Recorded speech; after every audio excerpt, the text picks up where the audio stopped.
Hello welcome back to yummy Malabar. ഇന്ന് നമ്മൾ ചെയ്തെടുക്കാൻ പോകുന്ന റെസിപ്പി ഒരു 1.5 കിലോ വെയിറ്റ് വരുന്ന ബട്ടർസ്കോച്ചിൻ്റെ കേക്ക് റെസിപ്പിയാണ്. ഓവൻ ഇല്ലാതെയാണ് ഇത് ചെയ്തെടുത്തിട്ടുള്ളത്. വളരെ ടേസ്റ്റി ആയിട്ടുള്ള ഒരു കേക്ക് റെസിപ്പിയാണിത്. ഒരുവിധം എല്ലാവർക്കും ഇഷ്ടമായിരിക്കും ഈ ഒരു കേക്കിൻ്റെ ഫ്ലേവർ. അപ്പോൾ നമുക്കൊട്ട് താമസിയാതെ വീഡിയോയിലേക്ക് പോകാം. അതിന് മുന്നേ ആയിട്ട് യമ്മി മലബാർ ആദ്യമായിട്ട് കാണുന്നവരുണ്ടെങ്കിൽ ഒന്ന് സബ്സ്ക്രൈബ് ചെയ്യണേ. അപ്പോൾ നമുക്ക് വീഡിയോയിലേക്ക് പോയാലോ. 250 ml കപ്പിൻ്റെ അളവിൽ ഒരു 1.5 കപ്പ് അളവിൽ മൈദ എടുത്തിട്ടുണ്ട്. അപ്പോൾ ഒരു 1.5 കപ്പ് മൈദയും നമുക്ക് ഒരു അരിപ്പയിലേക്ക് ഇട്ട് കൊടുക്കാം. അതിലേക്ക് 1 ടീസ്പൂൺ അളവിൽ ബേക്കിംഗ് പൗഡറും 1/4 ടീസ്പൂൺ അളവിൽ ബേക്കിംഗ് സോഡയും കൂടി ചേർത്തിട്ട് നന്നായിട്ടൊന്ന് അരിച്ചെടുക്കുക. അരിച്ചെടുത്തതിന് ശേഷം ഒരു സ്പൂണോ അല്ലെങ്കിൽ ഒരു വിസ്കോ വെച്ചിട്ട് നന്നായിട്ടൊന്ന് മിക്സ് ചെയ്ത് യോജിപ്പിച്ചിട്ട് ഒരു സൈഡിലേക്ക് മാറ്റി വെക്കാം. അടുത്തതായിട്ട് നമുക്ക് മുട്ട ബീറ്റ് ചെയ്തെടുക്കണം. അപ്പോൾ 6 മുട്ട എടുത്തിട്ടുണ്ട്. 6 മീഡിയം സൈസിലുള്ള മുട്ട എടുക്കുക. അതിലേക്ക് 1 ടേബിൾ സ്പൂൺ അളവിൽ ബട്ടർസ്കോച്ചിൻ്റെ എസെൻസ് ആണ് ചേർത്ത് കൊടുക്കുന്നത്. ഇത് ഇല്ലാന്നുണ്ടെങ്കിൽ നിങ്ങൾക്ക് ഇത് സ്കിപ്പ് ചെയ്യാം. വാനില എസെൻസ് ചേർത്ത് കൊടുത്താലും മതി. ഇത് ഈ 2 എണ്ണത്തിൽ ഏതെങ്കിലും ഒരെണ്ണം ചേർത്ത് കൊടുക്കണം, അല്ലെങ്കിൽ മുട്ടയുടെ സ്മെല്ല് കേക്കിൽ വരും. 1 മിനിറ്റോളം നമുക്ക് മുട്ട ഒന്ന് ബീറ്റ് ചെയ്തെടുക്കാം. ശേഷം ഇതിലേക്ക് 1 കപ്പ് അളവിൽ പഞ്ചസാര കുറച്ചായിട്ട് ചേർത്തിട്ട് വീണ്ടും ബീറ്റ് ചെയ്തെടുക്കാം. അപ്പോൾ നിങ്ങൾ പൊടിച്ച പഞ്ചസാരയാണ് എടുക്കുന്നതെങ്കിൽ ഒരു 1.5 കപ്പ് വരെ നിങ്ങൾക്ക് പൊടിച്ച പഞ്ചസാരയാണെങ്കിൽ എടുക്കാം. ഇനിയിപ്പോൾ ഞാൻ ചെയ്യുന്ന പോലെ പൊടിക്കാത്ത പഞ്ചസാരയാണ് എടുക്കുന്നതെങ്കിൽ 1 കപ്പ് വരെ നിങ്ങൾക്ക് എടുക്കാം. മുട്ടയും പഞ്ചസാരയും നന്നായിട്ട് ബീറ്റായി വന്നിട്ടുണ്ട്. ഇതിലേക്ക് 1/4 കപ്പ് അളവിൽ സൺഫ്ലവർ ഓയിൽ ചേർത്ത് കൊടുക്കണം. സൺഫ്ലവർ ഓയിൽ ഇല്ലാന്നുണ്ടെങ്കിൽ ബട്ടർ മെൽറ്റ് ചെയ്ത് ചേർത്ത് കൊടുക്കാം, അല്ലെങ്കിൽ ഏതെങ്കിലും വെജിറ്റബിൾ ഓയിൽ ഇതിലേക്ക് ചേർത്ത് കൊടുക്കാം. എന്നിട്ട് വളരെ കുറഞ്ഞ സ്പീഡിൽ വിട്ടിട്ട് ചെറുതായിട്ട് ഒന്ന് മിക്സ് ചെയ്ത് കൊടുക്കാം. ഇതിപ്പോൾ മിക്സായി വന്നിട്ടുണ്ട്. ഇത് ഇത്രയും മതി. ഇനി ഇതിലേക്ക് നമ്മൾ നേരത്തെ അരിച്ചു മാറ്റി വെച്ച മൈദൻ്റെ മിക്സ് ഇതിലേക്ക് കുറച്ചായിട്ട് ചേർത്തിട്ട് നമുക്ക് നന്നായിട്ടൊന്ന് മിക്സ് ചെയ്തെടുക്കാം. അപ്പോൾ ഞാനിവിടെ മിക്സ് ചെയ്തെടുക്കുന്നത് ആ ബീറ്റർ വെച്ചിട്ട് തന്നെ അത് ഓൺ ചെയ്യാതെ ജസ്റ്റ് ഒന്ന് മിക്സ് ആക്കി എടുക്കുന്നുണ്ട്. ശേഷം അവസാനമാണ് ഞാൻ ബീറ്റർ ഓൺ ആക്കുന്നത്. അതും വളരെ കുറഞ്ഞ സ്പീഡിൽ ഇട്ടിട്ട് ആണ് ജസ്റ്റ് ഒരു 15 സെക്കൻഡോളം ഇട്ടിട്ട് ഒന്ന് മിക്സ് ചെയ്തെടുക്കുന്നത്.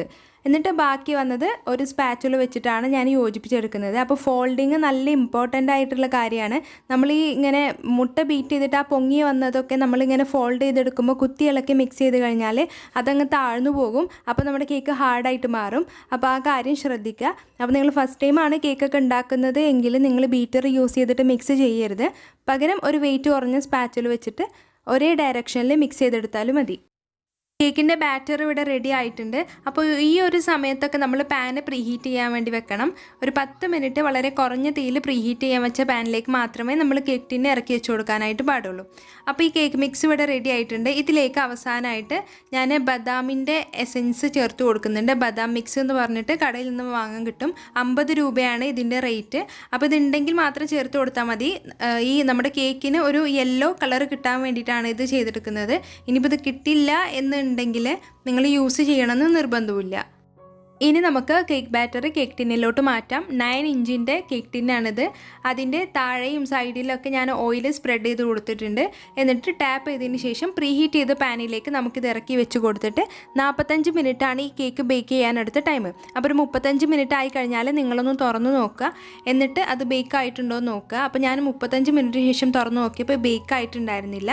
അപ്പോൾ ഒരു 10 മിനിറ്റ് കൂടി വെച്ച് കഴിഞ്ഞപ്പോൾ നമ്മുടെ കേക്ക് ഇതാ നല്ല പെർഫെക്റ്റ് ആയിട്ട് റെഡി ആയിട്ടുണ്ട്. ഇനി ഇതിൻ്റെ ചൂടൊക്കെ മാറാനായിട്ട് നമുക്ക് വെയിറ്റ് ചെയ്യാം. അപ്പോൾ ആ സമയം കൊണ്ട് നമുക്ക് ഈ നമ്മുടെ കേക്ക് വെറ്റ് ചെയ്യാനുള്ള ഷുഗർ സിറപ്പ് ചെയ്തെടുക്കാം. അപ്പോൾ 3/4 കപ്പ് പാലിലേക്ക് ഒരു 4 ടേബിൾ സ്പൂൺ അളവിൽ പഞ്ചസാരയും പിന്നെ അതുപോലെ തന്നെ ഒരല്പം ബദാം മിക്സും കൂടി മിക്സ് ചെയ്തെടുക്കുന്നുണ്ട്. അപ്പോൾ ഷുഗർ സിറപ്പ് ഇങ്ങനെ ചെയ്യണമെന്ന് നിർബന്ധമില്ല. ഇങ്ങനെ ചെയ്താൽ ഒന്നും കൂടെ ടേസ്റ്റി ആയിരിക്കും. അല്ലാന്നുണ്ടെങ്കിൽ സാധാ വെള്ളത്തിൽ നമ്മൾ സാധാ ഷുഗർ സിറപ്പ് ചെയ്തെടുക്കുന്ന പോലെ ചെയ്ത് കൊടുത്താലും മതി. ഇനി നമുക്ക് ക്രീം വിപ്പ് ചെയ്തെടുക്കാം. അപ്പോൾ അതിനായിട്ട് ഒരു ബൗൾ എടുക്കുക. അതിലേക്ക് 1.5 കപ്പ് അളവിൽ നല്ല തണുത്ത ക്രീം ചേർത്ത് കൊടുക്കാം. ഞാനിവിടെ യൂസ് ചെയ്യുന്ന ക്രീം ഫിയോണ വിപ്പിംഗ് ക്രീമാണ്. ട്രോപ്പോലൈറ്റും നല്ല ബ്രാൻഡാണ്. റിച്ച് വിവോ അതെല്ലാം നല്ല ബ്രാൻഡ് തന്നെയാണ്. പക്ഷേ ഫിയോണ എനിക്കിപ്പോൾ ട്രോപ്പോലൈറ്റിനേക്കാളും കറൻറ്റ് ഫേവറേറ്റ് ഫിയോണ വിപ്പിംഗ് ക്രീമാണ്. അത് ഒരു 1.5 കപ്പ് അളവിൽ ഞാൻ ഈ ബൗളിലേക്ക് ഇട്ട് കൊടുക്കുന്നുണ്ട്. എന്നിട്ട് നന്നായിട്ട് സ്റ്റിഫ് പീക്സ് ആയി വരുന്നത് വരെ നമുക്ക് ബീറ്റ് ചെയ്തെടുക്കാം.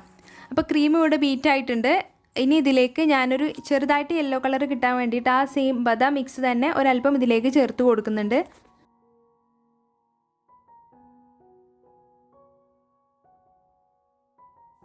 അപ്പോൾ ക്രീമും ഇവിടെ റെഡി ആയിട്ടുണ്ട്. ഇനി നമുക്ക് കേക്ക് ഐസിങ് ചെയ്ത് തുടങ്ങാം. അപ്പോൾ കേക്കിൻ്റെ ചൂടൊക്കെ മാറിയിട്ട് ഞാനിവിടെ 4 ലെയറായിട്ടാണ് കേക്ക് കട്ട് ചെയ്ത് വെച്ചിട്ടുള്ളത്. അത് നമുക്ക് ഐസിങ് ചെയ്ത് തുടങ്ങാനായിട്ട് ഒരു കേക്ക് ബോർഡിലേക്ക് ഒരല്പം ക്രീം ആക്കി കൊടുക്കുക. എന്നിട്ട് കേക്കിൻ്റെ ഏറ്റവും മുകളിലുള്ള ഭാഗമാണ് നമ്മൾ ഐസിങ് ചെയ്യുമ്പോൾ ഏറ്റവും അടിവശത്ത് വെച്ച് കൊടുക്കേണ്ടത്. അപ്പോൾ ഫസ്റ്റ് ലെയർ വെച്ച് കൊടുത്തതിന് ശേഷം ഷുഗർ സിറപ്പ് കൊണ്ട് വെറ്റ് ചെയ്ത് കൊടുക്കുക. ശേഷം ക്രീം സ്പ്രെഡ് ചെയ്ത് കൊടുക്കുക. ക്രീം സ്പ്രെഡ് ചെയ്ത് കൊടുത്തു കഴിഞ്ഞാൽ ഇതിലേക്ക് ഇതാ ഞാനിപ്പോൾ ഇതിൽ നമ്മൾ ബട്ടർസ്കോച്ച് കേക്കാണല്ലോ, അപ്പോൾ നമ്മൾ ഇതിലേക്ക് പ്രലൈൻ ചെയ്തെടുക്കണം. അപ്പോൾ ഞാൻ വീട്ടിൽ പ്രലൈൻ ചെയ്തെടുത്തിട്ടില്ല. ഞാൻ അതിന് പകരം നമ്മുടെ കടയിൽ നിന്ന് ഇതുപോലെ കടലമിഠായി ഞാൻ മേടിച്ചതാണ്, പീനട്ട് കാൻഡി. അപ്പോൾ നിങ്ങൾക്ക് അങ്ങനെ മേടിച്ചാലും കുഴപ്പമില്ല. ഇനിയിപ്പോൾ നിങ്ങൾക്ക് വീട്ടിൽ ചെയ്തെടുക്കാനും പറ്റും. വീട്ടിൽ ചെയ്തെടുത്തതാണെങ്കിലും കുഴപ്പമില്ല. അതും നമുക്കൊന്ന് ജസ്റ്റ് ഒന്ന് പൊടിച്ചെടുത്തിട്ട് ഈ ഓരോ ലെയറിൻ്റെ ഇടയിലും നമുക്കങ്ങ് ഇട്ട് കൊടുക്കാം.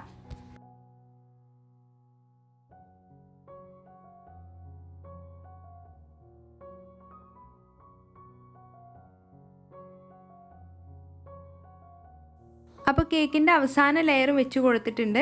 നന്നായിട്ട് ഷുഗർ സിറപ്പ് കൊണ്ട് വെറ്റ് ചെയ്ത് കൊടുത്തതിന് ശേഷം ക്രീം വെച്ചിട്ട് നമുക്ക് ഈ കേക്ക് മുഴുവനായിട്ടൊന്ന് ക്രം കോട്ട് ചെയ്തെടുത്തിട്ട് വരാം. കേക്ക് ഇപ്പോൾ ക്രം കോട്ട് ചെയ്തെടുത്തിട്ടുണ്ട്. ജസ്റ്റ് ഒന്ന് ക്രീം വെച്ച് കവർ ചെയ്താൽ മതി കേക്കിൻ്റെ ഷേപ്പ് ഒന്ന് കിട്ടാനായിട്ട്. ഇനി ഇത് ഫ്രിഡ്ജിൽ വെച്ചിട്ട് നന്നായിട്ട് തണുപ്പിച്ചെടുത്തിട്ട് വരാം. ആ സമയം കൊണ്ട് നമുക്ക് ബട്ടർസ്കോച്ചിൻ്റെ സോസ് ചെയ്തെടുക്കണം. അപ്പോൾ അതിനായിട്ട് ഒരു പാനിലേക്ക് 1/2 കപ്പ് അളവിൽ പഞ്ചസാര ഒന്ന് കാരമലൈസ് ചെയ്യാൻ വേണ്ടി വെക്കണം.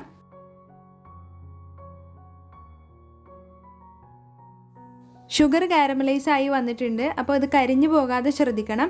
ഈ ഒരു സ്റ്റേജ് എത്തിയാൽ ഇതിലേക്ക് 50 ഗ്രാം അളവിൽ ബട്ടർ ചേർത്ത് കൊടുക്കാം. ബട്ടർ ഉപ്പുള്ള ബട്ടർ ആണെന്നുണ്ടെങ്കിലും ഉപ്പില്ലാത്ത ബട്ടർ ആണെന്നുണ്ടെങ്കിലും നിങ്ങൾക്ക് യൂസ് ചെയ്യാം. ബട്ടർ കൂടി ചേർത്ത് കൊടുത്തിട്ട് അത് നന്നായിട്ട് മെൽറ്റായി വന്നാൽ ഇതിലേക്ക് 1/2 കപ്പ് അളവിൽ ക്രീം ചേർത്ത് കൊടുക്കാം. അത് ഫ്രഷ് ക്രീമോ വിപ്പിംഗ് ക്രീമോ നിങ്ങൾക്ക് യൂസ് ചെയ്യാം. ഞാനിവിടെ 1/2 കപ്പ് അളവിൽ വിപ്പിംഗ് ക്രീമാണ് യൂസ് ചെയ്യുന്നത്. അപ്പോൾ ഞാനിപ്പോൾ എടുത്ത ക്രീം നന്നായിട്ട് തണുപ്പുണ്ട്. അപ്പം നമ്മൾ ഇതിലേക്ക് ചേർത്ത് കൊടുത്തപ്പോൾ നമ്മുടെ കാരമലൈസ് ചെയ്ത് വെച്ച ഷുഗർ എല്ലാം അങ്ങ് കട്ട പിടിച്ചു പോകും. അത് നിങ്ങൾ ചേർക്കുമ്പോഴും ഇതിപ്പോൾ തണുപ്പുള്ളതാണെങ്കിലും തണുപ്പില്ലാത്തതാണെന്നുണ്ടെങ്കിലും നമ്മൾ ഇതിലേക്ക് ചേർക്കുമ്പോൾ പെട്ടെന്ന് കട്ട പിടിച്ചു പോകും. പക്ഷേ അത് കുഴപ്പമില്ല. അത് ഈ ക്രീം കൂടി ചൂടായി വന്നാൽ ഈ സോസ് നല്ല പെർഫെക്റ്റ് ആയിട്ട് തന്നെ നമുക്ക് റെഡി ആയിട്ട് കിട്ടും. ഈ കട്ട പിടിച്ചതെല്ലാം അങ്ങ് റെഡി ആയിട്ട് കിട്ടും. ഇപ്പോൾ ഇതാ പഞ്ചസാരയെല്ലാം മെൽറ്റ് ആയിട്ടുണ്ട്. സോസ് ഇവിടെ റെഡി ആയിട്ടുണ്ട്. ഇനി നമുക്ക് ഫ്ലെയിം ഓഫ് ചെയ്യാം. എന്നിട്ട് ഇതിൻ്റെ ചൂടൊക്കെ ഒന്ന് മാറാനായിട്ട് നമുക്ക് വെയിറ്റ് ചെയ്യാം. ഫ്രിഡ്ജിൽ നിന്ന് ക്രം കോട്ട് ചെയ്ത് വെച്ച നമ്മുടെ കേക്ക് പുറത്തേക്ക് എടുത്തിട്ടുണ്ട്. ഇനി നമുക്ക് ക്രീം വെച്ചിട്ട് ഇത് മുഴുവനായിട്ട് നന്നായിട്ടൊന്ന് കവർ ചെയ്ത് എടുക്കാം.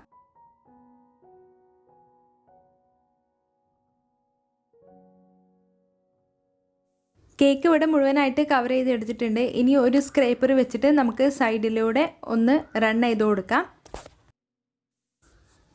അടുത്തതായിട്ട് നമ്മൾ ചെയ്ത് വെച്ച സോസ് ഇതിൻ്റെ മുകളിലൊന്ന് സ്പ്രെഡ് ചെയ്ത് കൊടുക്കണം. അപ്പോൾ ഞാൻ എടുത്ത സോസ് ഇത്തിരി തിക്കായി പോയിട്ടുണ്ട്. അപ്പോൾ നിങ്ങൾ എടുക്കുന്ന സോസും ഇത്തിരി തിക്കായിട്ട് പോവുകയാണെങ്കിൽ 1 ടേബിൾ സ്പൂൺ അളവിൽ ചൂടുവെള്ളം കൂടി ചേർത്തിട്ട് മിക്സ് ചെയ്തെടുത്താൽ മതി. അപ്പോൾ നല്ല പെർഫെക്റ്റ് കൺസിസ്റ്റൻസി ആയിട്ട് നിങ്ങൾക്ക് കിട്ടും. ഈ സോസ് ചൂടോടെ തന്നെ നമ്മൾ ഒഴിച്ചു കൊടുക്കരുത്. അപ്പോൾ ഈ ക്രീമെല്ലാം മെൽറ്റായിട്ട് പോകും. ചൂടൊക്കെ മാറിയതിന് ശേഷം മാത്രമേ ഇതിലേക്ക് സ്പ്രെഡ് ചെയ്ത് കൊടുക്കാനായിട്ട് പാടുള്ളൂ.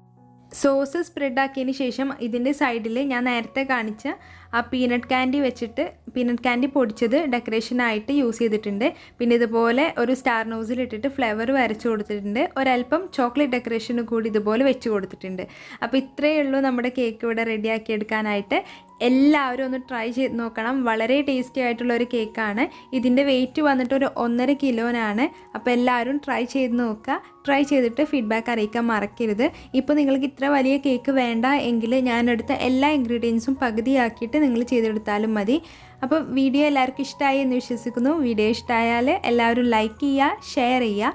പിന്നെ ചാനൽ ഇതുവരെ സബ്സ്ക്രൈബ് ചെയ്യാതെ കാണുന്നവരുണ്ടെങ്കിൽ സബ്സ്ക്രൈബ് ചെയ്ത് സപ്പോർട്ടും ചെയ്യുക. താങ്ക്